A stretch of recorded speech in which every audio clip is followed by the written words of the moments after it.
Inilah kisah Kenshin, seorang pemuda kaya yang menyamar kerja sebagai cleaning service. Versi Kauri TV, episode 158. Waktu telah menginjak di siang hari.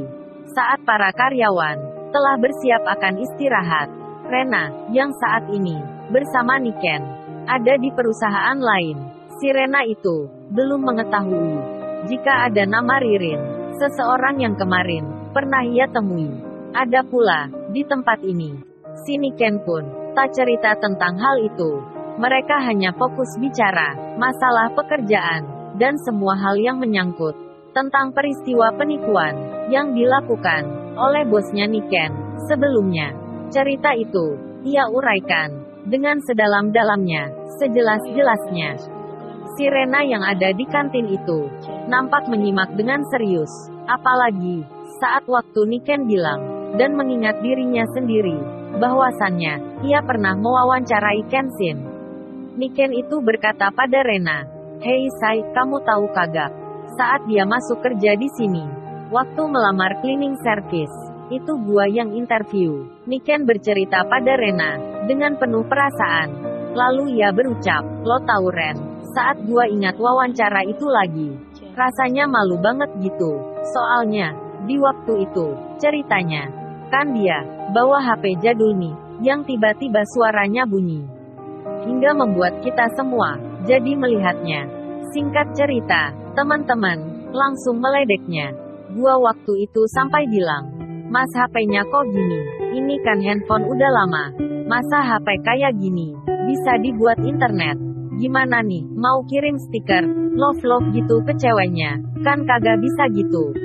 Terus gua bilang lagi, "Ren, gini aja, kalau ntar masnya gajian dari sini, sisanya ditabung ya, buat beli HP baru." Padahal waktu itu, gajiannya sendiri, gue kasih gak sampai 1 juta. Tapi aneh juga ya kok dia mau aja menerima keputusan itu. Serasa meyakinkan banget, mirip benar cowok itu dengan orang yang tak punya. Tak hanya itu, Niken pun bercerita lagi. Sedang si Rena masih menyimaknya sambil meminum segelas teh yang ada di meja. Ketika Niken bilang tentang sebuah handphone, si Rena tiba-tiba jadi teringat kembali saat pertama kali ia bertemu Kenshin. Namun, hal itu belum ia ungkapkan ke temannya. Kemudian, Niken melanjutkan, "Itu Ren, ada lagi. Kalau diingat-ingat sampai sekarang, teman-teman kerja yang ada di ruang tadi, sampai kini, masih membahasnya di kantor. Lo tahu gak ini gua ceritain hal yang sesungguhnya. Aduh gak bisa dibayangin nih. Jika adegan ini ada di sebuah film, pasti jadi skin yang menarik. Itu Ren, saat Kenshin masuk di ruang kerja, yang kamu duduk di tempat itu tadi. Kan dia, hari itu jadwalnya, kerja bersihin ruangan aku. Setelah ia melakukannya, sebenarnya telah selesai. Namun, gue malah suruh dia yang berlebih, bersihin debu, kotoran, yang ada di belakang lemari, dan kolong-kolong meja kerja, teman yang lain. Hal itu, kalau diingat lagi, serasa jahat banget kita ini.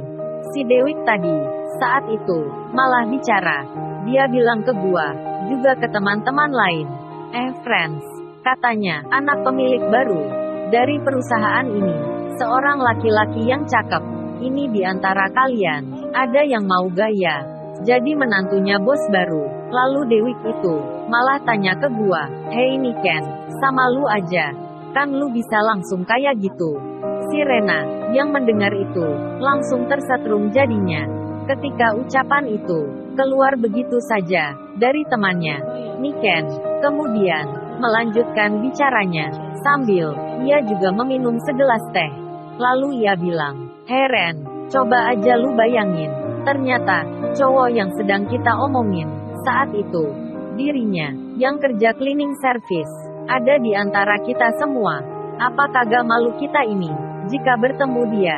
Waktu kemarin saja, saat kamu mengajak aku ke rumahnya, gua ini setengah mati menahan malu." Lalu, si Rena itu menyela. Ia pun bicara, "Loh, siapa tahu aja, si Niken temanku ini entar beneran menjadi menantunya bos baru." sambil tersenyum dan tertawa. Si Rena menggoda Niken. Sementara, di lain tempat, ada di sebuah perusahaan pula. Setelah menemui salah satu kliennya, Yudis si pengusaha muda, kini sudah bersama temannya. Di waktu itu, handphonenya berbunyi. Tanda pesan telah masuk. Rupanya teman ceweknya tadi, yang mengirim sesuatu. Segera saja dibuka, apa isinya itu. Yudis pun melihat, membaca, sebuah foto, beserta informasinya. Teman yang mengirim pesan itu menulis, "Hey Yud, ini lo, dia orangnya. Cleaning service yang lu cari. Ini dia, bener kerja di sini. Tadi, dia lagi duduk di tempat parkir. Apa perlu nih, gua eksekusi sendiri. Sekarang juga, hey. Teman ceweknya, yang menulis itu, menginfokan ke Yudis. Dengan percaya diri, setelah pesannya terkirim, kedua wanita itu pun, melangkah masuk ke kantor utama, untuk mengikuti meeting bersama. Lalu, bagaimana kisah selanjutnya? Subscribe channel ini, untuk episode berikutnya. Terima kasih.